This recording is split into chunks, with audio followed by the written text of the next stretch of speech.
modern life moves at high speed. We expect things to take place virtually instantaneously. As a result, we judge things in the light of the time it takes to accomplish them. If we have to expend an effort, we hope and expect that we will immediately begin to see palpable results. We want an easy button or an enlightenment pill, something that will accomplish the goal quickly and without a lot of stress. This expectation colors the way we take up the yoga in modern era. Stories of past yogic aspirants tell of long apprenticeships, difficult and time-consuming tasks that had to be performed, and dedication that survived periods of doubt, hesitation, and even despair.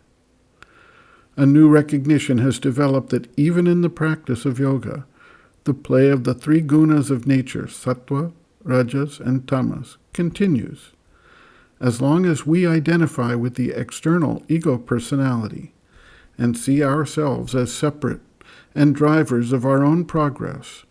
We are subject to the impulsions of the gunas, including, when tamas is predominant, feelings of weakness, weariness, darkness, inadequacy, failure, and incapacity.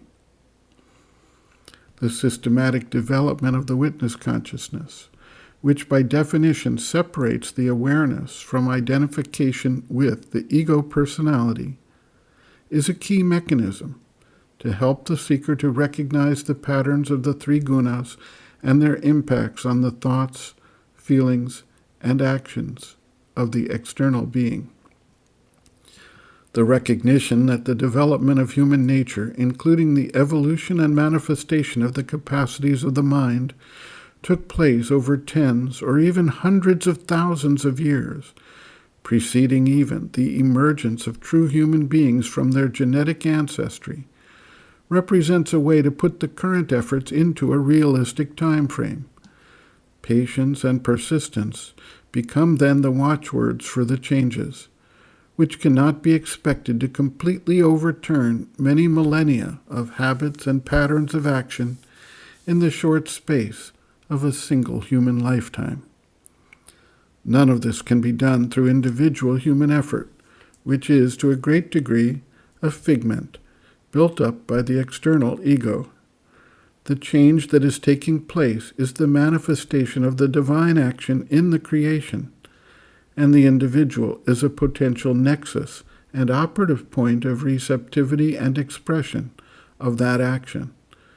Navigating between the starting point of the human ego and the shift to the divine standpoint can be aided tremendously by the psychic transformation, which focuses on aspiration and consecration, and by reliance on the guide or guru who has experience along the path.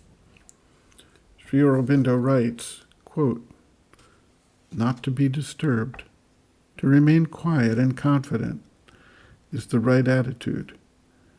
But it is necessary also to receive the help of the mother and not to stand back for any reason from her solicitude. One ought not to indulge ideas of incapacity, inability to respond, dwelling too much on defects and failures, and allowing the mind to be in pain and shame on their account. For these ideas and feelings become in the end weakening things. If there are difficulties, stumblings, or failures, one has to look at them quietly and call in tranquilly and persistently the divine help for their removal, but not to allow oneself to be upset or pained or discouraged. Yoga is not an easy path, and the total change of the nature cannot be done in a day." End quote. Reference, Sri Aurobindo, Bases of Yoga, Chapter 1, Calm, Peace, and Equality, pages 18 to 19.